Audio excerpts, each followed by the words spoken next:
රැල්ලට යන්න එපා. රැල්ලට ගියහම මොකද වෙන්නේ? මොකද වෙන්නේ? හරි හෝ වැරදි අපි යන්නේ රැල්ලට කියලා යන්න එපා. ඒකට හේතුව තමයි රැලි කියන ඒවා හරි දෙයට එන්නත් පුළුවන්, වැරදි දෙයටත් එන්න පුළුවන්. දැන් මේ කවිය අහන්නකො. වියරු වූ කල ඡණ්ඩ රළපෙළ හඬ නගා ඒ වෙරළට. තේරෙනවද කියන එක? තේරෙනවා. වියරු වුණාම මුහුදේ රළ මොකද වෙන්නේ? ලොකු ශබ්දයක්ත් දාගෙන වෙරළට එනවද නැද්ද? එනවා. ඒක ටිකක් භයානකයි. නේද? වියරු වුණාම එහෙම එන්නේ. එවන් රළපෙළ අතර සැඟවි කුණුත් එනවා වෙරළට. දැන් මේ වෙරළට රැලියන එක ස්වභාවිකයි. එනවා යනවා.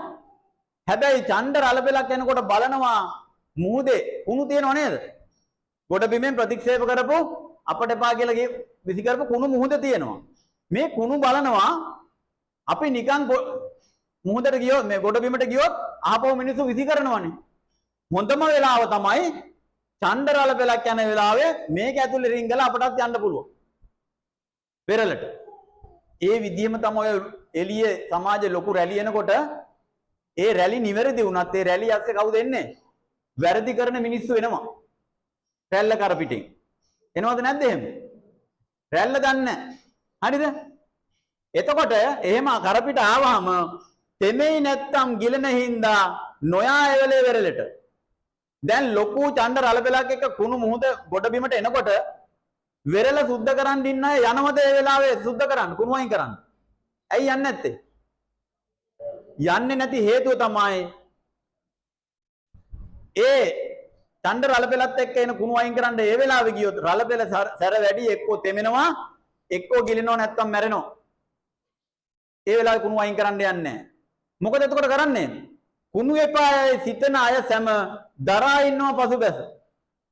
ලොකු රැල්ලක් එනවා ඒ රැල්ලත් එක්ක අපරාධකාරයොත් එනවා. හැබැයි මේ වෙලාවේ රැල්ල නවත්තන්න ගියොත් හානියක් වෙන්න පුළුවන් කියලා හිතන අය මොකද කරන්නේ?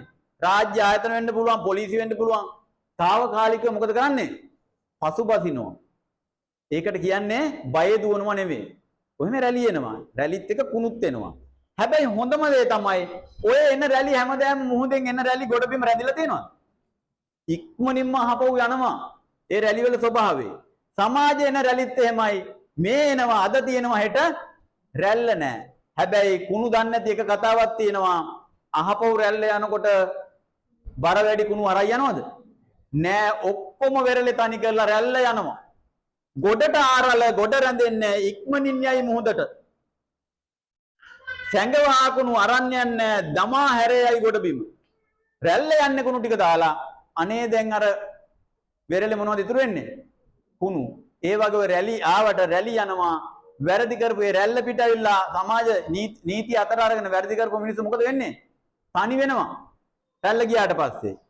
රැල්ල ළඟ නැහැ, හිටපු තැන නැහැ. අනේ තනි වෙයි වෙරළක. කුණු ටිකට වෙන්නේ ඒක. අපරාධකාරයන්ටත් එන්නේ රැල්ල පිට ඇවිල්ලා කරාම එහෙම අන්න එතකොට නැතිම කරනවා අන්තාසරණ කුණු කොට. අන්තාසරණ කුණු කොට කියන්නේ අපරාධකාරයෝ. එතකොට මොකද කරන්නේ? වෙරළ සුද්ධ කරන්න බලන්න හිටිය මිනිස්සු. අන්න දැන් තනි වෙලානේ. අන්න එතකොට නීතිය ක්‍රියාත්මක කරනවා. එහෙනම් ඔය රැලිත් එක්ක නීති විරෝධී වැඩ කරන්න ඔයාලා එකතු වෙන්න එපා. ඒ රැලි ගියපුවාම අත්අඩංගුවට ගන්නෙ, උසාවි වලට යන්න වෙන්නේ, බන්ධනාගාර වලට යන්න වෙන්නේ තනියම.